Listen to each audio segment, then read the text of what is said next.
Muhtaram birodarlar, Payg'ambarimiz Muhammad sallallohu alayhi vasallamdan sahobalar so'rashganda qiyomatda alomatlaridan bittasini aytdilar. La taqumus sa'a hatta yafizu mal va tazharul fitna va yuksarul haraj. Qalu mal haraj? Qala al-qatlu al-qatlu al-qatlu. Qiyomat oxir zamon belgilaridan bittasi mol ko'payib ketadi. Odamlar hozir nolinadi-yu ko'pincha. Buvalaridan 10 ming marta boyib ketganini sezishmayapti. Dadasidan o'g'li ko'proq, faqat ko'z och.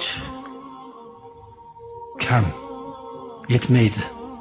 Ko'z odamni och bo'lib qolsa, hech to'ymay qolar ekan. Buvay mashina minganmi? Buvay velosipeddan minmagan lodon. Buvay tomini yopmagan bo'lsa, alhamdulillah deb shukr qilgan. 3-qavatni qanday qursam deysan. Buvay bitta chopon, bitta yakta, bitta ko'ynak, bo'lsa yana ikkita chopon, kasb ishinlaringni qara, uyingdagi matohlaringni qara, o'g'lingga sarf xarajat qilayotgan to'yingdagi pullaringni hisobla. Bir komil boyvachchadaga hammangiz osh berasiz. Bir komil boyvachchadaga osh qilib xudoyiga berasiz. Nuqul boyvachchalardaqa bo'lib ketilingan-ku. Kambag'al deyishni o'zingizga or bilasiz. Hatto kiyimlarni joyiga qarab ajratib qolinganmiz allaqachon. Yamoq tushgan kiyimni kiymaydi bolalaringiz ham.